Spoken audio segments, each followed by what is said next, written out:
to the Erotic Realm podcast.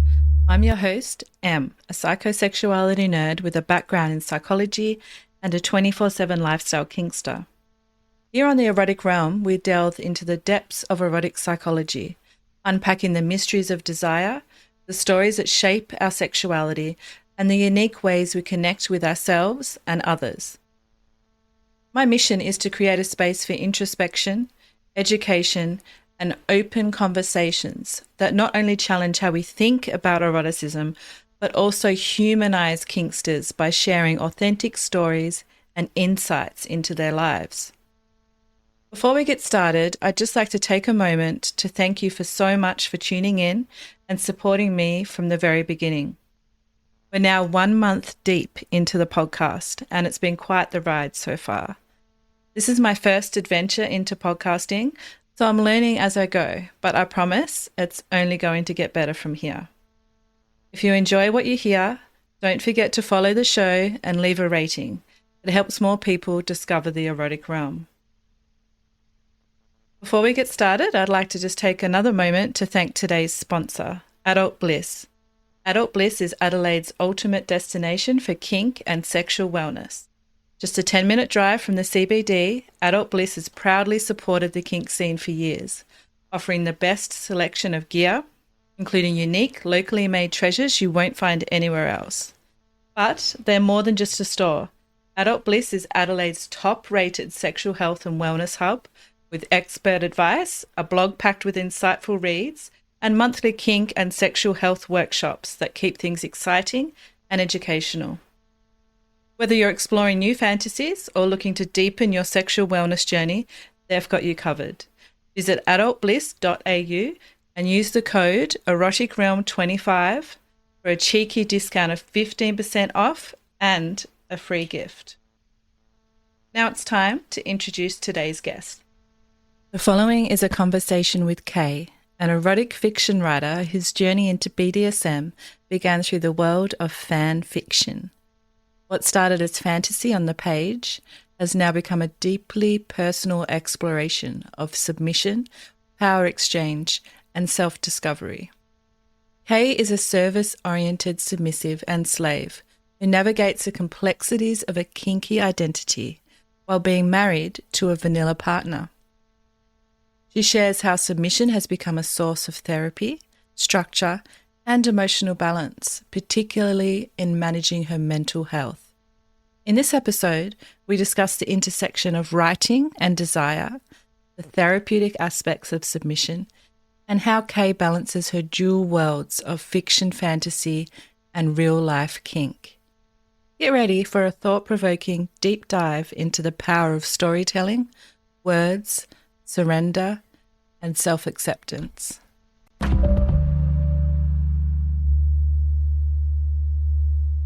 Hi everyone, and welcome to the Erotic Realm podcast. I'm absolutely thrilled to have Kay joining me today. Welcome, Kay. Thank you.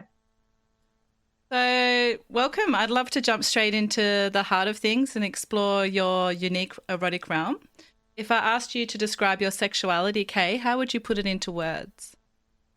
I think probably the first thing I would say is curious. Mm-hmm. The words I use on set are heteroflexible and sapiosexual. I'm very interested in exploring, and I'm very new to this, as we'll find out as I talk. Okay, how new are you? I actually have written Dom sub fan fiction for 10 years, so I'm familiar with the scene. I'm familiar with the different angles and subject matter, but it wasn't until this past November, that things occurred that led me to decide that I was going to let myself explore this and do it. And I've embraced it in an amazing way, and it has changed my mental health for the better. Amazing. Welcome to the kinky community. Thank you. I'd love to hear more about what heteroflexible and sapiosexual mean for you, for people that might not be familiar with those terms. Sapiosexual, my understanding, and I think everybody probably uses these words however feels right to them. I like intelligence. I'm attracted to intelligence. I can't be with someone or engaged in any kind of discussion with people who can't speak to a certain degree of knowledge. And I think the heteroflexible thing, I would say straight, but I'm willing to explore. And I explore a tiny bit, and there isn't a reason that would stop me, Hmm. other than I just haven't had opportunities. Okay. Oh, and what about your kinky sexuality? What kind of roles are you exploring there? Well, my initial jump into this, because when I've written it, I've written from the perspective of both the dom and the sub, is that embraced myself and assumed myself to be a complete submissive, 100%. Hmm. um, Impact play was something I like, the idea of pain, receiving pain, and um, being held accountable, and looking up to someone, all that kind of mental stuff that goes with the whole kink world. So when I stepped into this, that's what I was looking for on FET. And I did work my way through a couple of DOMs that every single one of them, there were three, and now I'm on my fourth, that I think is going to be the one for a long, long time. Mm. I learned something from every one of those. And I just I came into this. I'm not sure if I said this yet. I'm bipolar, and I have a lot of emotions and a lot of ups and downs, and my emotional levels are a lot higher in every aspect than most people. And I'm high energy, and I'm a lot. Hmm. So I'm actually married to a vanilla husband who is wonderful, and I've dealt with we've been married 16 years, and he's been through me with me through tons of stuff with my mental health. And then recently in November, when things got really bad, I had kind of put together, here's all the ideas I have to help myself. Mm. And I kind of invented this idea of submission therapy. He knew what I wrote all these years, so he knew I was interested in that, and it just wasn't his thing. So I told him, here's all the options of how I can help myself being at this really bad spot. And the last option I had was, I think I want to go on FET and explore this possibility. So I did that with my current master that I'm with. It's very mental. There's so much of it. I don't think vanilla people know how much of this is in the mind and is mental. Hmm. And through talking with him and playing with him and working with him, it came to my attention that I'm kind of an attention junkie, and I want his attention all the time. And through conversation, realized that, what, another great way to get attention is to have a sub of my own. So not too far back, probably only a week. I mean, again, I'm very new to this. I started looking around. My master and I talked about finding myself a sub that he would be sort of involved with, but would be mostly mine. And I jumped on FET and did some, very explicit detail on what I was looking for, and found someone that clicks with me perfectly. Not a kink that I would have found myself, but when you connect with someone, like I said, I'm sapiosexual. So when you connect with someone, you connect with someone. And Cora is who my sub is, and she is a sissy. And that is something that interests my master, which is why I was open to talking to her in the first place. But it's been a few days of developing an incredibly strong dynamic, and I find that I've like fallen in love with the dynamic, and it works for me, and I have fallen into a dominant role way easier than I thought I would. And I think for myself as a bipolar person, I need both angles. I need someone that I can go to when I'm freaking out, that can tell me to, help me calm down. And Mm. I need someone that I just want them to give me their attention, and I want to feel some control. A lot of me delving into this is kind of a control aspect. Because of my emotions, I'm a very empathetic person, and I feel like there's a lot of things in the world. I'm in the US. There's a lot of things in the world that are out of my control, that are upsetting to me. And so I feel like this loss of control. Mm. So my first thought diving into this was, fine, forget it. I don't want to have control of anything, and just give up my control to my master, which I did and was nice. But after a while, news is still news, and events still occur that stress me out. And I thought, you know what? No, not completely. I want some control. I want something. And Mm. that's kind of where I dived into finding a submissive that wanted me to be able to help them in the same way that my master helps me. I feel like Mm. I'm talking a lot. No, it's fascinating. So when you filled out the podcast form to come on the podcast, you were identifying with roles such as submissive, service submissive, and slave. From what you've told me now, that's evolved. Are you saying that It you're has identifying more as a switch? definitely a switch. Ah, how I exciting. and I honestly don't even know, because I know in FET they use sub-leaning switch or dom-leaning switch. And Hmm. honestly, I feel like I'm dead center because I feel myself relying on both aspects of this Hmm. in a very powerful way. It definitely sounds powerful. You mentioned about submission therapy a bit before. Yeah. I'd love to hear more about that. What does that mean to you? I invented that, but Mm. feel free to use it. That was my angle for my husband. But I actually do believe in it, and it is something that I'm like kind of trying to figure out. When I do my writing, I like to be creative. So when I do my writing, the most recent thing I had been working on is I was trying to write something where I was using submissive therapy, and one of the characters was somebody who because I'm familiar with bipolar, I made them bipolar, and I gave them anger issues. And they met a character at a bar who ended up was a dom in the story, and I started to write how they decided they were going to try to do this thing where the dom was going to try to help manage the anger issues and use kind of the submission and bondage and all that kind of stuff to sort of work through the mental aspects. And I wrote a couple chapters of it. I've written hundreds of stories. So I got stuck on it because Mm. I've so wanted to have it Mm-hmm. and not just write it. So I was kind of in the middle of that and had started popping back onto FET, which I'd heard about eons ago because of the kind of stuff I write.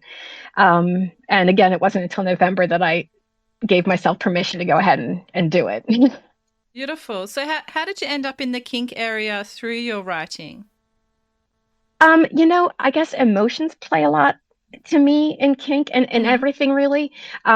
It was a TV show I watched. There were two characters on there. They were actually both male characters, and the emotions between them were so powerful that it blew my mind. And Mm. I Googled their names. I never heard of fan fiction in my life.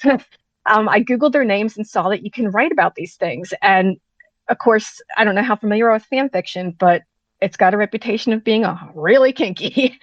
And it kind of is. I mean, you can write anything, and I've written all kinds of subjects. I've delved into the depression and grief and stuff like that. But a lot of it is, my Dom sub interests and what have you. But I think what led me to the very beginnings of writing it in the first place was just the impact of emotions and the strength of emotions and the relying on each other and just Mm. that need. So it was the emotional aspect of BDSM that first attracted you. Yes, definitely. Mm. And I think probably vanilla people don't have any idea how much emotions are involved in this. Mm-hmm. Um, there's so Mm-hmm. much communication.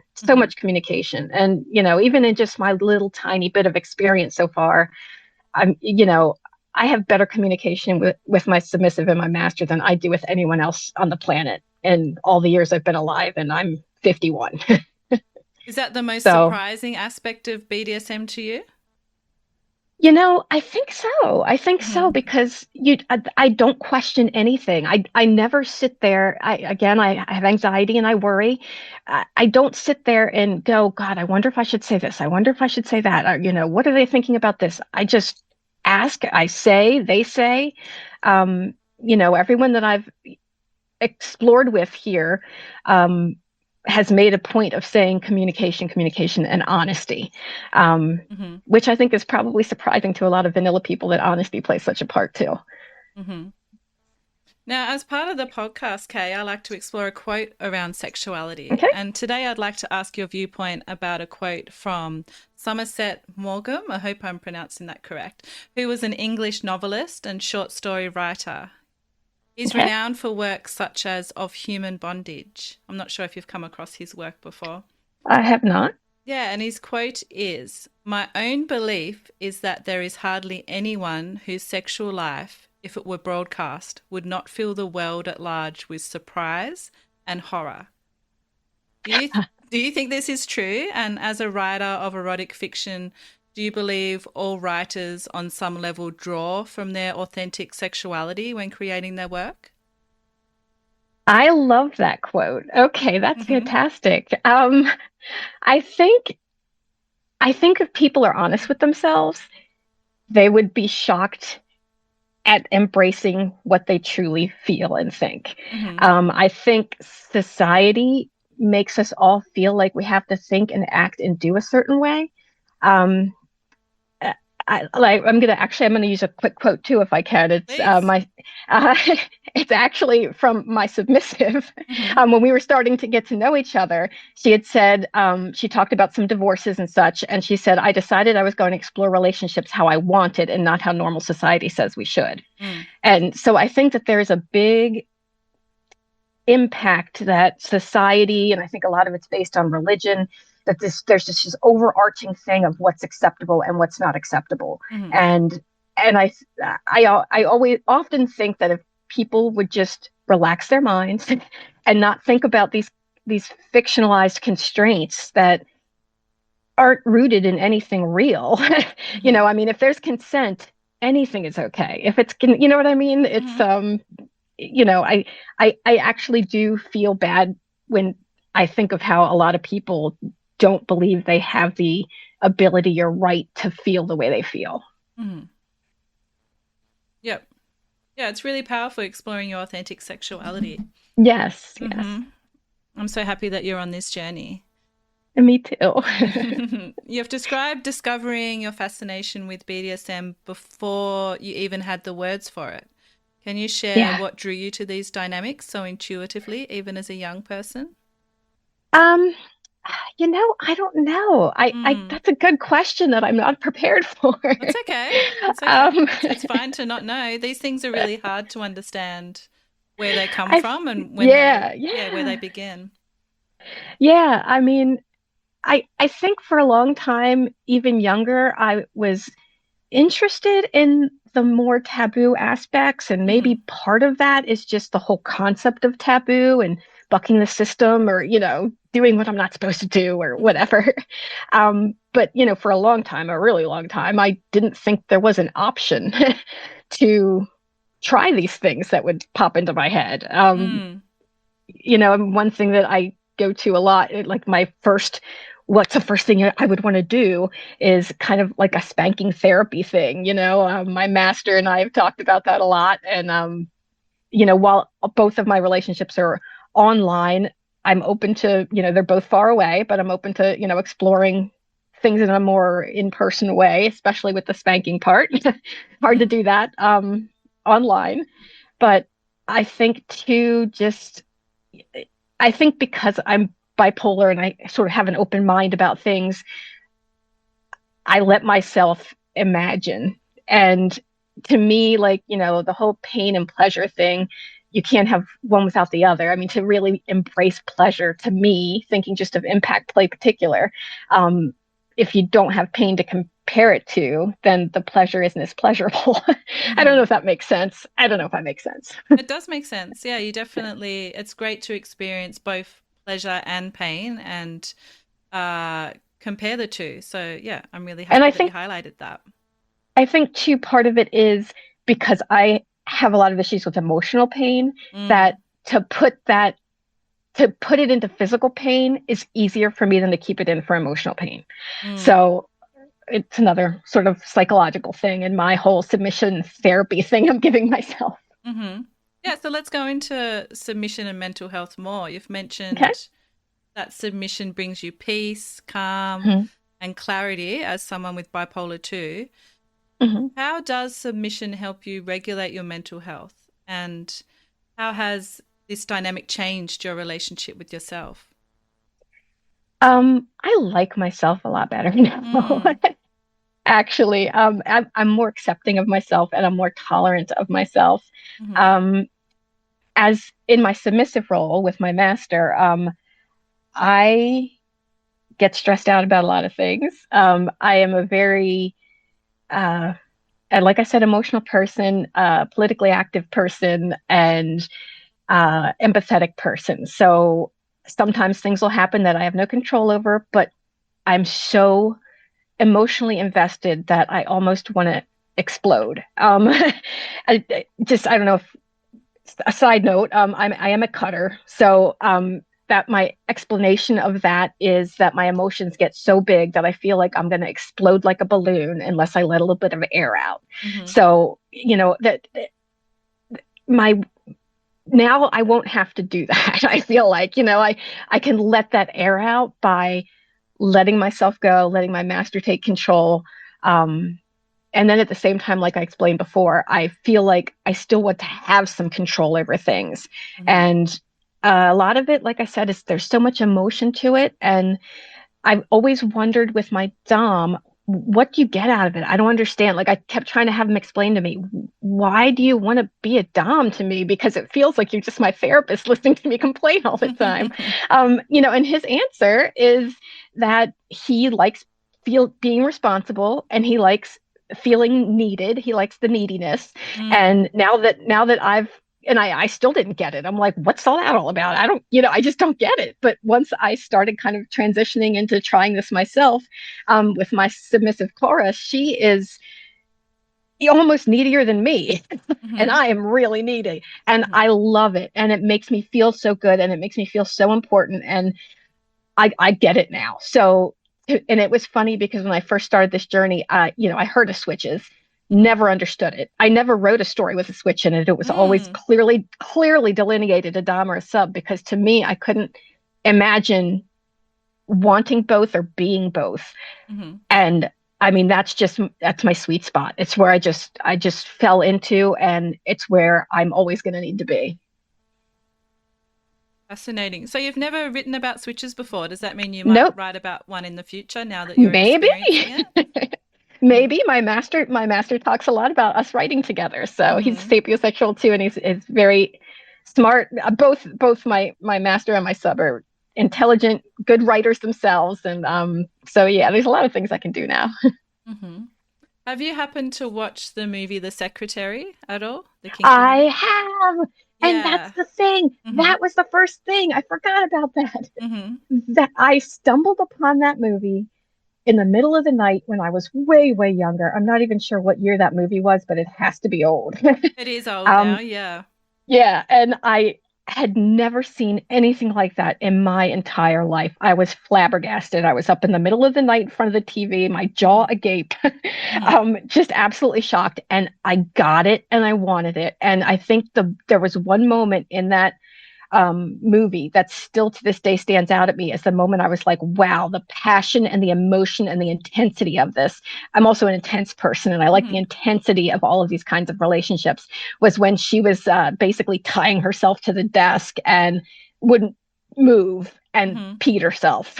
Mm-hmm. And for some reason, she just was not going to move and she peed herself. And to me, that was just this intensity that you could feel, and that, yes, that impacted me, and that might have been the first time that I realized that these kinds of things were out there, and I want to say normal because really, other than society making up that it's not, Mm-hmm. they are normal. Mm-hmm. Yeah, for those who haven't seen it, your story actually reminded me of it because The Secretary is about a woman exploring her mental health and she's a cutter and she just happens to meet a dominant and they reimagine her masochism in a more healthy way in their Yes, relationship. And it sounds like you're going through a similar journey yourself. yes, yes. So yeah, I really recommend that movie to anyone that wants to see a different viewpoint of kink, especially because it's a romantic version of kink as Yeah, well. yeah. And Mm-hmm. if I can jump in and say one more Of thing, course. I actually did. cut not too long ago, stressful outside events that I could not control. And it's something like my husband knows I have issues, but it's just he's been with me for 16 years. He doesn't want to hear about it anymore, you know. Mm-hmm. But I can talk to my master about it. And I told him I did it. And he, instead of being like, oh my God, don't do that, it was, okay, why did you do it? What were you thinking? And, he's not going to tell me not to, but if I feel like I need to do it again, we're going to have a long discussion first. So, I mean, that's the kind of therapy I need. I don't just need someone to say, just don't do it, I mean, I think sometimes in society too, people that don't understand mental health think you can just tell someone, oh, just get over it. Just stop being sad or stop being anxious. But that's like telling someone with cancer to just stop having cancer. It's just not possible. Yep. Yep, that's a really good point. That's another aspect with the whole, with you saying about the secretary, that it was her exploring how she can improve her mental health. And I actually had forgotten she was a cutter. So I guess I have to watch the movie again. Okay, yeah. I'll have to watch the movie again. Yeah, definitely watch it. Yep. Now, you are a submissive and slave and have a dominant partner. And you mentioned in the podcast form that you take better care of yourself as his property. Yes. And you did when it was just for you. Can you share more about that? And how has framing self-care through submission shifted your perspective on health and well-being? Oh, yeah, good question. It really, it's crazy. There's just so much psychology and mind fucking, with this whole thing. And, there's just the concept of me drinking enough water. I don't drink enough water. It's always been a problem. Not drinking enough water, or I try to eat healthy. I started doing yoga a while back because stress, and yoga is supposed to, I'm trying to do this whole holistic healthcare thing. So trying the yoga, but to do it knowing that this is my master's body and I want to do good things for it seems more important to me than doing it because it's my body and I want to do good things for it. Maybe it means I don't have self-worth enough, but with my master, I do now, but I still think of it as taking care of his stuff. And to me, that is a motivator for getting up that many times a day to refill my water bottle, So yeah, it's all so crazy, really. It is. So what would you say to someone that doesn't understand that perspective from the outside? The perspective of that you self-care. That you find it easier to care for yourself if it's someone else's body. I think maybe I feel selfish sometimes, and if I'm doing it for someone else, then I'm not being selfish. I think too, my submissive, my sissy submissive is a retired combat soldier, and she has been through the ringer with trauma, and she's told me about a lot of the stuff she's been through and seen, and it is horrifying. And I have not been through any of that. So for me to feel the way I do, I get a lot of guilt. And I you know what I mean? It's like I feel guilty. I shouldn't be feeling this way because I haven't seen anything that she's seen. I haven't been through anything that she's been through. And, it's a brain chemistry thing, it's nothing I can do about it. So I think with, doing it for someone else, I don't have the guilt of feeling selfish or self-absorbed. My master wants me to take good care of myself. And so I want to do that. That's really powerful. So you're sharing about how your dynamic with your dominant's been transformative for your mental health. I wanted to dig into that a little bit deeper and explore a particular research article I found. Okay. And this looks at the intersection of mental health and BDSM. It's titled Addressing Social Stigmatization Around BDSM and Mental Health. And it explores the misconceptions that link BDSM to mental health disorders. So the study is about emphasizing how personal and social acceptance of one's sexual orientation and practices, particularly in BDSM, can lead to positive mental health outcomes. And it's really challenging the stigmas surrounding kink and highlights, again, how embracing your authentic self can promote confidence and emotional well-being. So one of the article's key points is how important it is to feel accepted, both within yourself and by others, for your sexual identity. What was your own journey like in overcoming shame or stigma and fully stepping into your role as a submissive and now switch?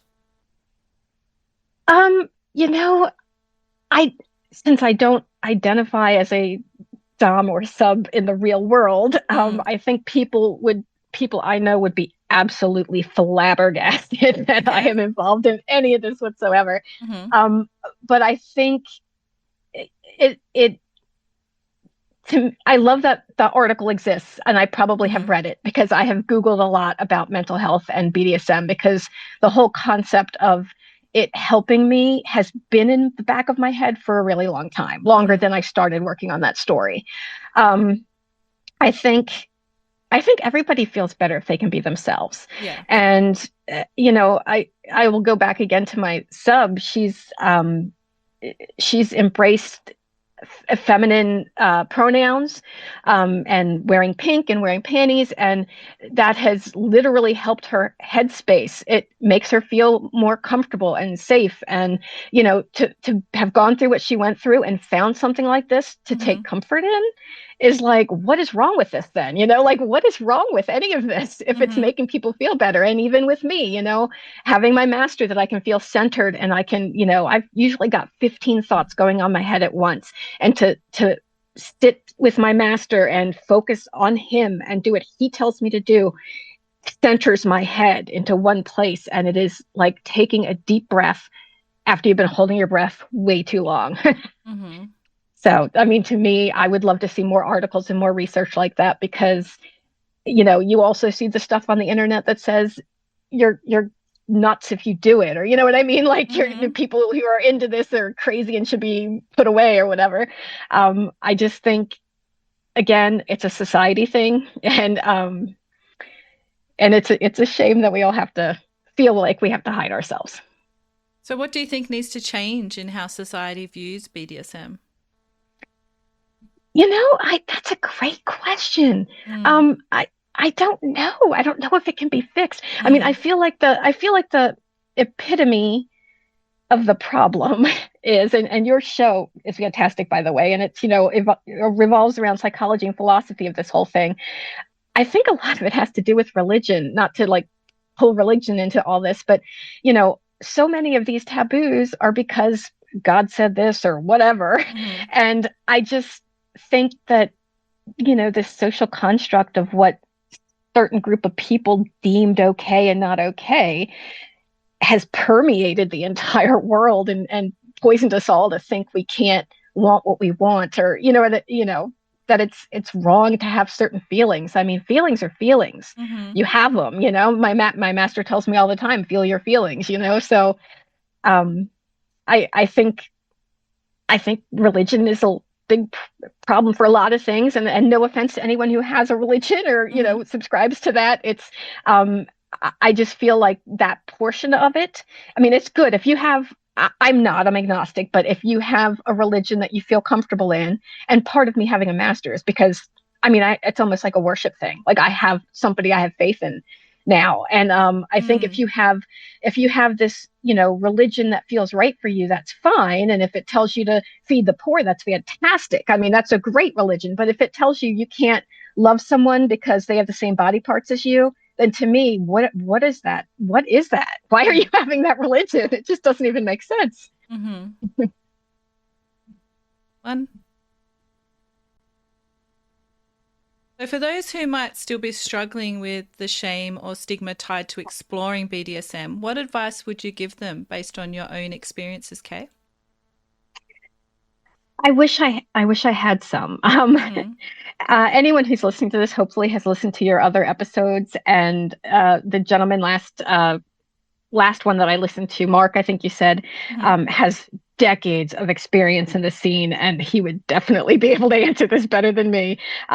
I guess the only thing I could contribute to this is you will feel so much better if you just accept it. Mm-hmm. And I have, like I said, I have a vanilla husband who is well aware of both my dom and my sub, and I never in a million years would have thought that would be okay. But because I was so convinced that this was a good thing, that I addressed it with them and I brought it up. And again, in the kink world, like communication and honesty is so important. So I brought that into my vanilla life, and I've sort of, I guess, outed myself to my husband, that of course he's known for a while about my kinks, but Mm-hmm. that this is what I'm into. I have taken slow steps into actual people knowing how I feel about things. I do have one strong friendship in real life, who was I've been friends with before I even started writing fan fiction, who I sort of dragged her into it with me, and she was consumed with the whole sexual DS side, effect of things too. And we get together all the time, and a lot of times we're talking about stories. I have not talked to her yet since I fell into this world myself, Mm. but I'm actually really excited to seeing her. We have something scheduled for February because she is going to be the first person I'm going to tell, all these things we've been writing about all these years. I did it. Amazing. I'll So be I'm re- kind of excited to be able to like say it, because I feel like I want to talk about my master and my sub constantly. And mm-hmm. my husband is like okay with it, but he doesn't want to hear about it 24/7. Mm-hmm. Yeah, I'd love to hear how that meeting goes. You'd have to keep in touch and let me know. Yeah, yeah. Mm-hmm. I know how she is, and her jaw is going to drop, and she's just going to say, "Tell me everything. Tell me everything." So let's explore your erotic writing more. You told Okay. me in your podcast application that you wrote fan fiction for a decade, but you Mhm. avoided including female characters because of discomfort. What was that about? Yeah, it's funny because the whole reason I discovered fan fiction in the first place, like I had said earlier, specific to people, that the pairing and the chemistry and the just the connection and the emotional intensity of it, Mm-hmm. it just happened to be two guys. So when I googled it and found out fan fiction was a thing, that's what I started reading, was about these two guys. And then I'm a kind of a creative person. I majored in writing in college, so within a week I was writing it myself. And I just stuck with that, those two characters. But as I moved forward and started exploring with other fandoms and what have you, I always stayed with men. I think part of it is because I really enjoy the vulnerability and the strength of a man who can be vulnerable enough to allow these things to happen. You know what I mean? To like Mm-hmm. admit his sexuality to himself. But another big part of that, I think, is I was just uncomfortable with my own body and my own body parts. It just felt weird to talk about. Like I never used to use the word pussy, and now I use it. Now I use it all the time. Mm. I feel like maybe with the writing, it was like I was trying to keep myself away because of the taboo in the society and all that kind of stuff we've been talking about. Like, I'm writing this stuff, but it's not me. But and it's funny because my master is very encouraging of my creativity, and now he would like me to try to start writing some female/male fan fiction, Mm-hmm. which will be the first time I've ever done that. And I think too, like I said, with me writing it just male/male, part of what I really like about that is that male toughness, being able to show a vulnerable side, which I'm so excited I was able to find in my submissive, because she was this like amazing, battlefield warrior, and she is confident enough in herself that she can accept her sissy self and, embrace all of that. She's not doing it in public, but I mean, Mm-hmm. to even just be able to admit it to yourself, to me, is just an incredible strength. And but yeah, I don't know. I feel like I'm going off topic again. No, not at all. We're just talking about your writing and you're explaining how Yeah. you've embraced yourself through that. So I wanted to know more about your personal experiences in BDSM and if they've changed your approach to storytelling. That's a great question, because I have not written since I got into this, because I've been super busy being Okay. completely consumed, Okay. completely consumed. I will, I feel like I have learned what I've learned a lot of, I think, Mm-hmm. is when I would write, I'm writing the story all myself. So when I write the dom parts and the sub parts, I'm writing all that. I'm coming up with their thought processes, by myself. But when I wrote it, I always identified with the sub.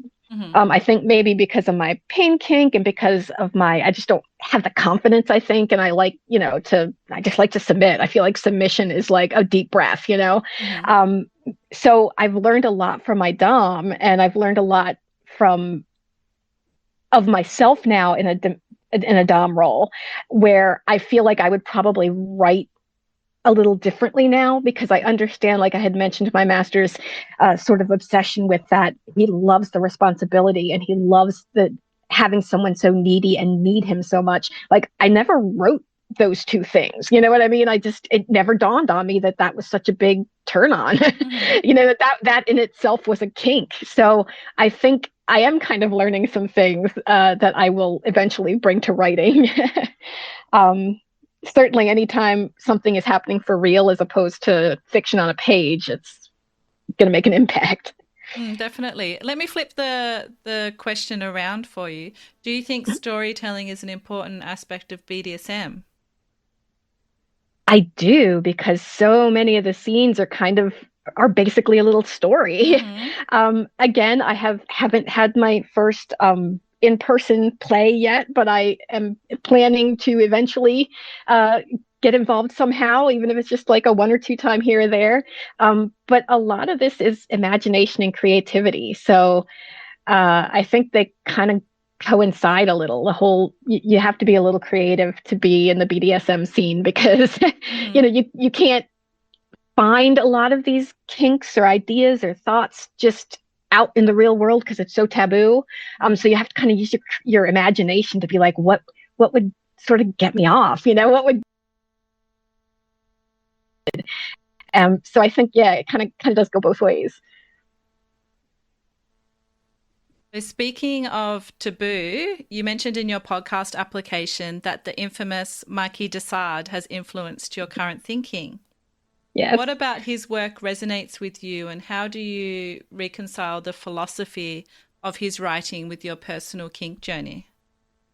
Well, I again love talking all things psychology and philosophy. Actually, my minors were I double minor in psychology and philosophy, and I had weird majors and minors, but my master is very intellectual, and he had brought up Marquis de Sade, and I was flabbergasted because I took 4 years of French in high school and nobody taught me about Marquis de Sade. And I was in college for 4 years. Long story, it was a Catholic college, not because I wanted it. In those philosophy classes, no one taught me about Marquis de Sade. So one of the first things my master and I did was read Philosophy in the Bedroom together and talked about it. And yes, I'm sure you know Marquis de Sade because you have a lot of experience. I've listened to your your initial podcast and who you are and what you've done. And he's extreme. There are certainly some things in his writing and mindset and philosophy that are not good. I mean, murder's not good, let's face it. No. But there are certain aspects of his and I think he's probably a bit of a hedonist. And again, nothing wrong with that as long as you're not murdering people, and as long as everything is consensual. But I did pull a quote out if you want me to. Yeah, please. Share that. Okay. So this is from his Philosophy in the Bedroom. You say that my way of thinking cannot be tolerated. What of it? The man who alters his way of thinking to suit others is a fool. My way of thinking is the result of my reflections. It is part of my inner being, the way I am made. I do not contradict them and would not even if I wished to. For my system, which you disapprove of, is also my greatest comfort in life, the source of all my happiness. It means more to me than life itself. So I think that kind of sums up a lot of what we've been talking about, that society tells us this isn't right. But, his point here is he was built this way. And, he talks a lot about religion too. So to him, it's like whatever God there is made me this way, made me enjoy this, made me like, anal sex as opposed to, you know what I mean? Like it's to him, it's like, this is who I am. So I liked that aspect of it. And it was interesting to sort of read something that old that had so much rooted in BDSM. I mean, this stuff's been around forever. Yep, it does seem that we've always been kinky. It's definitely not a new Yes. thing, even though it's more The, mainstream now. Yeah, I think we've always been that way. yep. I'd love to know a little bit more about your writing, Kay. So, you've written quite a bit of fan fiction and erotic stories. Can you tell us a bit about one of your favorite erotic stories that you've written and why it's one of your favorites? Let's see. Well, I've written a ton of stuff. Like I said, Mm. I've done different aspects. That's always been a male slash male couple that there's sex involved, there's love involved, there's everything involved. But with my main BDSM ones, probably the first one I explored. I wrote a lot. Okay, I'm sorry. trying to No, think of that's trying to think good. of which one to talk about. Love it. um, the first one I ever wrote, it was about a driver who was the driver that a rich guy always picked to be his driver, and the rich guy was like, well, I would like to have you be my sub, and the driver was kind of awkward person who was like, well, okay, and I just you would have to know the characters from the TV show because you kind of peel off personality traits from that. It was from The Walking Dead, in case you're wondering, Hmm. Daryl and Rick. But anyway, so I wrote that, and as I wrote it, I was posting it as I wrote it. So every chapter I would post it, and of course it was very kink oriented, and every chapter of it was this scene I imagined and that scene I imagined and stuff on a motorcycle and hand feeding and crawling and all that kind of stuff. And then all of a sudden, like it started getting really emotional. And sometimes you're writing and it just whatever pops out pops out. And I ended up giving the Dom brain cancer in the Mm, story because I wanted the emotional level to amp up. Don't worry, everybody lived. good. But there were some like inner ear and an eye blind. He went blind in one eye or whatever after a surgery, and the sub kind of had to step up a little bit to take care of the dom. So it turns out even when I'm trying really hard to focus on the physical sexual kink stuff, emotions still nuzzle their way into it. Hmm. So, was that So your so I favorite aspect of the story? The fact that it was so emotional and so in depth in terms of emotion?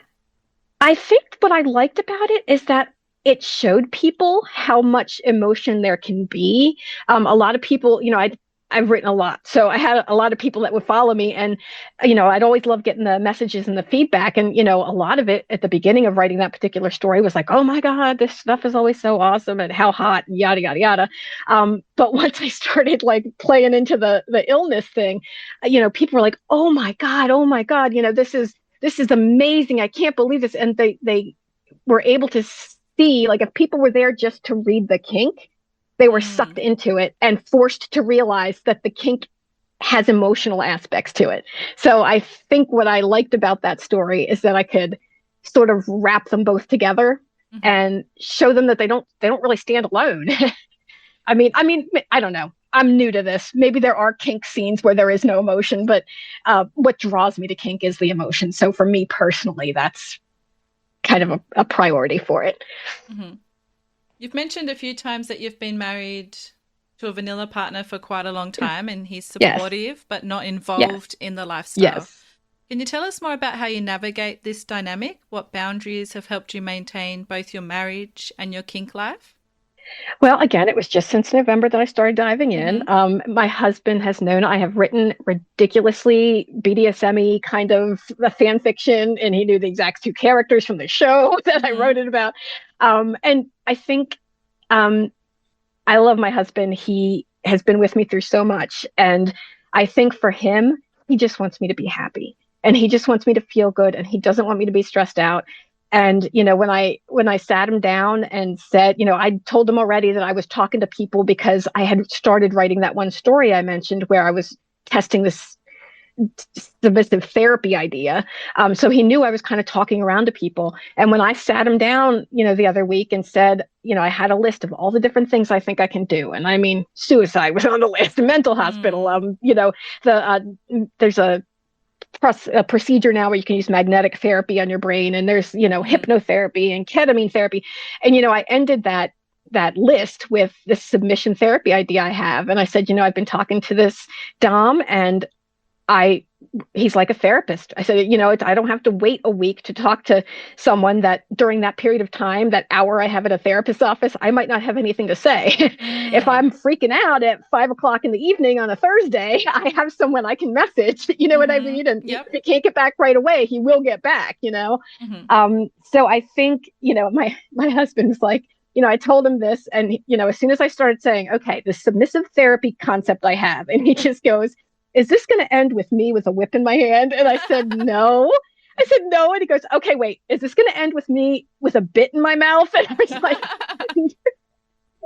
no, you don't have to be involved at all. So, and I think by the time I was done babbling, I could tell, he was just listening, and I could tell, I wasn't even going to end saying, what do you think I should do or whatever. I just said, so I think I'm going to do this last one. And he's like, okay. So, and the funny thing is to anybody vanilla listening to this who might be like, oh, I've had these fantasies and I'm listening to this because it's an outlet for me for my fantasies because I can't do it in real life. I mean, my husband and I, to anybody else, just look like the most random, regular couple in the history of the world. And, you just don't know unless you try or talk about it or ask. And, I didn't think I could do this.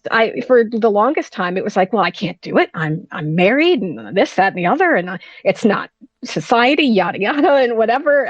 But, you start to, I don't know, you get older and you're like, life is short. And, and, as someone with bipolar who suffers from ups and downs and depression, I like to feel good and I like to be happy, and that's what I want. I want to feel good and I want to be happy. And I don't think that's too much to ask. So definitely not. I'm so happy that you have the support of your husband, and I am too. It's amazing. Yeah. I'm curious to know, do you tell him about all of your dynamics in depth? Does he want to know, or is it more like a don't ask, don't tell kind of vibe?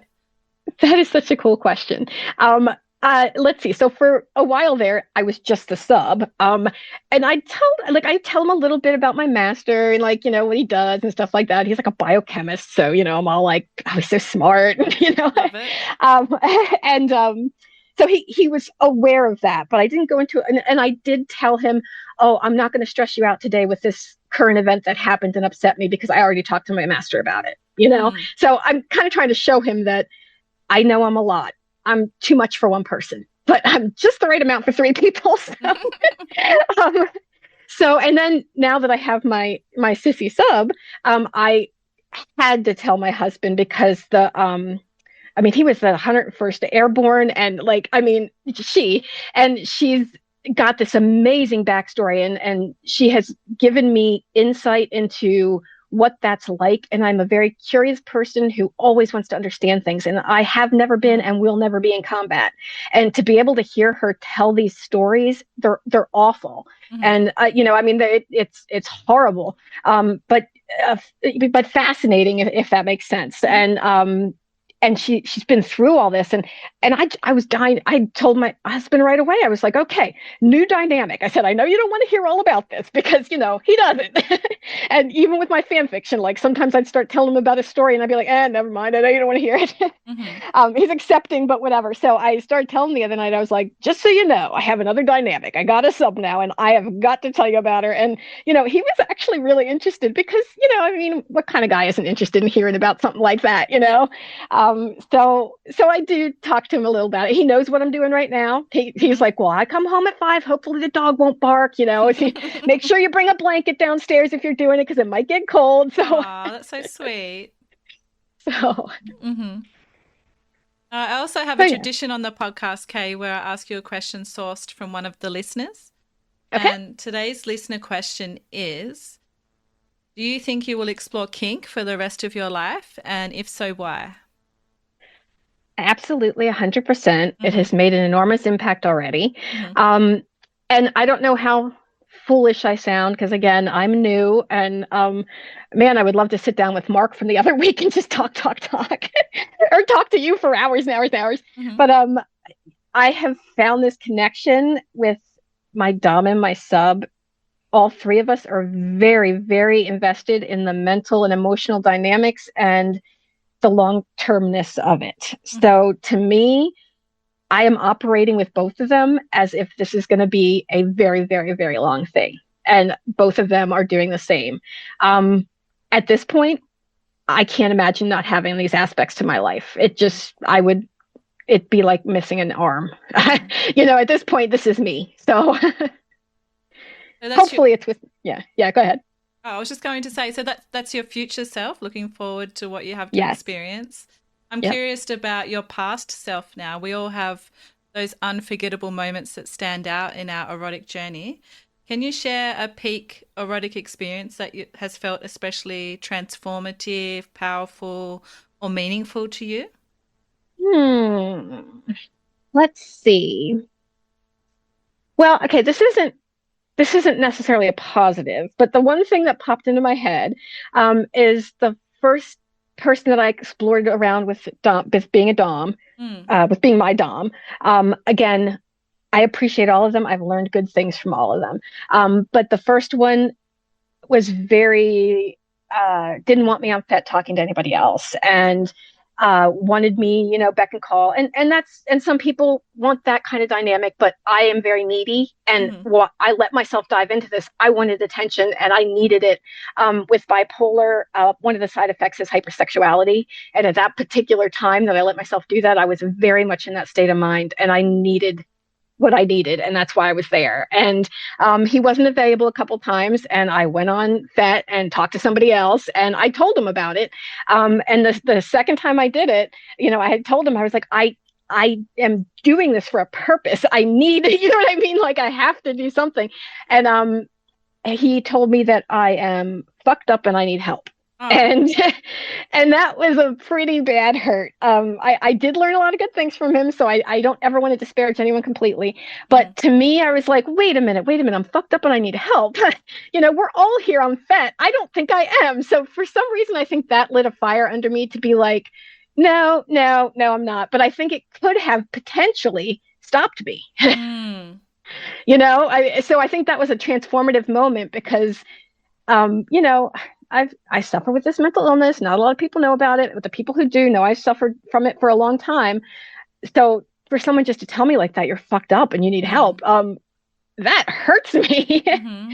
So that was a powerful moment. That was am I going to go to the right of this crossroads or the left of this crossroads? Am I going to say, I'm fucked up. This is fucked up. I can't do this anymore.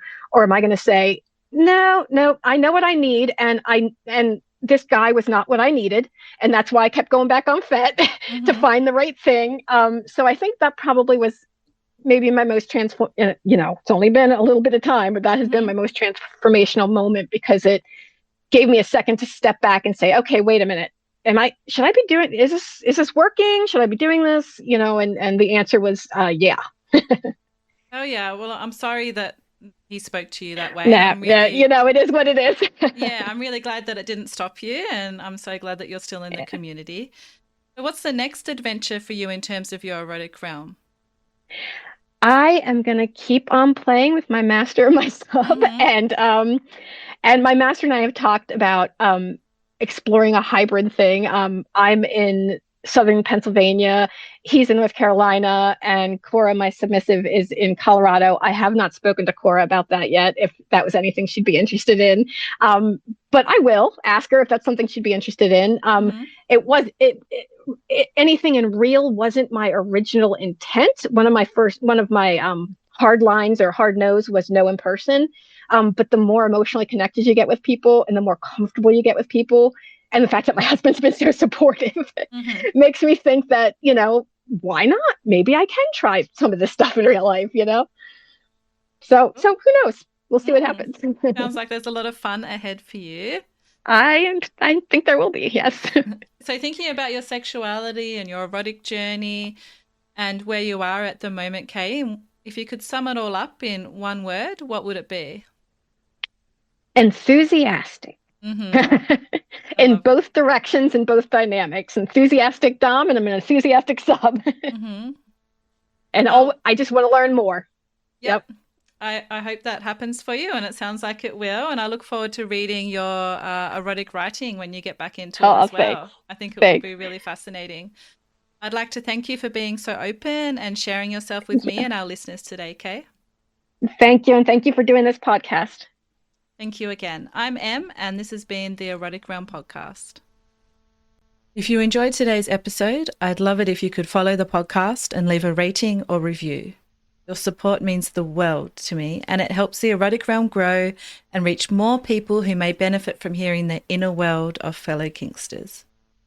I'd also love to hear from you, my listeners, if you have questions you'd like me to ask on the podcast, want to be a guest and share your story, or if you're ready to explore your Erotic Realm one-on-one with a coaching package, head over to theeroticrealm.com. Today's episode was brought to you by OzGaga. Discover the Miss Fun BDSM set at OzGaga, the ultimate collection to explore your desires.